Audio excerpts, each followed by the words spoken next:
Salut, je suis David et vous êtes sur Monsieur Cheveux, la chaîne d'information sur la perte de cheveux et ses solutions. Pour ceux qui ne me connaissent pas, je suis expert conseil en greffe de cheveux. Dans cette vidéo, je vais vous expliquer pourquoi il est risqué de choisir une clinique qui vous propose un maximum de cheveux pour un prix ridiculement bas. Alors, petite précision, je ne parle pas du low cost en général, mais vraiment de ces offres dont le tarif est inférieur à 1 500 € pour une intervention de plusieurs milliers de follicules. En Turquie, pays qui compte le plus grand nombre de centres de greffe de cheveux au monde, la moyenne tarifaire d'une intervention elle est de 2 000-2 200 € pour une greffe et les cliniques les plus renommées sont plutôt autour de 2 500 à 3 000 € pour une greffe de 3 000 à 4 000 follicules. Je tiens à préciser que dans cette vidéo, je parle vraiment des offres dont le tarif est inférieur à cette moyenne de 2 000 € et je ne fais pas une généralisation sur la greffe de cheveux en Turquie. En Turquie, comme dans tout autre pays, il y a de bons résultats et des moins bons résultats. Dans cette vidéo, je parle bien de risques liés à un tarif ridiculement bas. Il y a un réel danger car cela implique que la clinique en question elle va privilégier la quantité sur la qualité pour rester rentable. Que pour maintenir ce tarif, il faut multiplier le nombre de clients et organiser un système de productivité de type industriel. En gros, on travaille à la chaîne, mais il y a une différence entre travailler à la chaîne sur des machines et travailler à la chaîne sur des humains. Je vais vous expliquer comment ces cliniques font pour abaisser les tarifs au maximum et quels sont les risques. Premièrement, on emploie du personnel non médical et non spécialisé pour pouvoir avoir une main-d'œuvre moins chère. Dans ces centres à très bas prix, toute personne souhaitant travailler peut se présenter et être embauchée. Il n'y a pas besoin de qualité particulière requise si ce n'est que l'endurance. Et cela présente un double risque. Un risque médical, car il y a un minimum de connaissances en anatomie et médecine à détenir pour réaliser une opération de greffe de cheveux. Si vous implantez trop de follicules dans une même zone, vous risquez le choc loss. Si vous endommagez des vaisseaux sanguins en implantant, vous risquez la nécrose. Si vous implantez les follicules trop profonds, vous créez des kystes.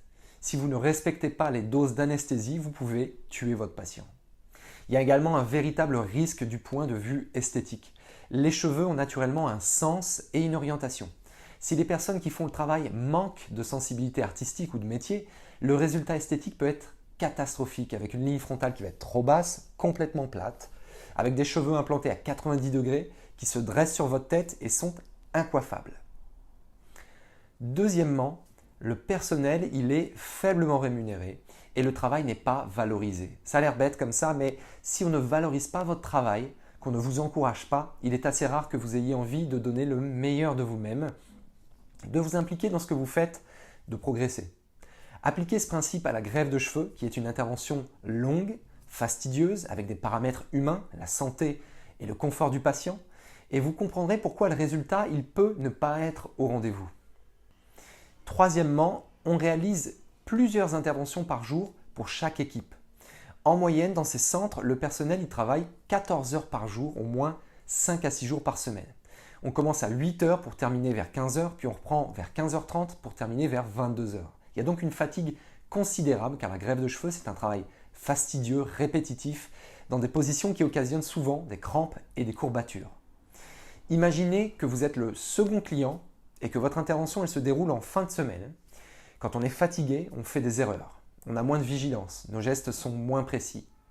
Je rappelle que l'on travaille sur un cuir chevelu et que le personnel manipule des aiguilles, des scalpels et que l'on injecte des produits qui, mal dosés, peuvent s'avérer extrêmement dangereux. Là encore, cette cadence de travail va à l'encontre d'un travail soigné, précis. Quatrièmement, il n'y a pas toujours de docteur présent pour superviser les actes. Et quand il y en a un, il peut superviser 4 à 5 interventions simultanément. Là, c'est extrêmement grave. La greffe de cheveux, c'est un acte médical. Il est théoriquement relativement anodin lorsqu'il est réalisé par un docteur et dans les bonnes conditions. Le docteur connaît l'anatomie. Il sait réaliser des anesthésies, implanter sans abîmer les vaisseaux sanguins qui alimentent le cuir chevelu. Il sait où piquer pour ne pas toucher tel ou tel nerf et il sait également réagir très vite si son patient fait un malaise, une allergie à un des produits utilisés pendant l'intervention. Parce qu'il ne faut pas se cacher, ça arrive. De même, quand vous faites l'extraction, il est possible de toucher une petite veine et d'avoir un saignement important et prolongé. Un docteur sait réagir face à ce genre de situation, mais si vous avez un seul docteur qui gère plusieurs interventions en même temps et que 2 patients par exemple font un malaise ou que l'un d'entre eux saigne beaucoup, qui supervise les autres patients? Qui s'assure de la qualité esthétique du résultat?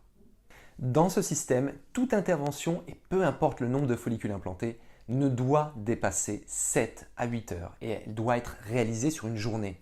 Cela permet de réduire les coûts et de ne pas mobiliser une équipe 2 jours pour un seul client, ce qui ne serait plus rentable. Le problème, il est triple. Cela veut dire que l'on implante un nombre de follicules très élevé en une séance et on va considérablement augmenter le risque de shock loss et de nécrose du cuir chevelu. Le taux de repousse, quant à lui, il passe à 60-70% des follicules implantés. Il y a de la perte. Deuxièmement, comme les assistants implantent à plusieurs en même temps, il peut y avoir des problèmes de cohérence ou d'homogénéité dans le résultat et la chevelure. Je vais apporter quelques précisions sur ce point. Après des études réalisées en clinique, au-delà de 2700 à 2800 follicules implantés par jour, les risques de perte réactionnelle de cheveux dans la zone implantée et extraite sont considérables. À ceci s'ajoutent les risques d'ischémie. Le cuir chevelu n'est plus assez alimenté en sang car il y a trop de follicules implantés qui demandent également de la circulation sanguine. Il en résulte une nécrose, des cellules du cuir chevelu meurent, ne se renouvellent pas et des plaies béantes peuvent apparaître sur votre cuir chevelu. Troisièmement, pour pouvoir implanter beaucoup de follicules sur une période de 7 à 8 heures, il faut également beaucoup de techniciens qui travaillent en même temps, ce qui augmente le nombre de manipulations des follicules et le risque des dommages aux follicules. Cela contribue à réduire le taux de survie des follicules.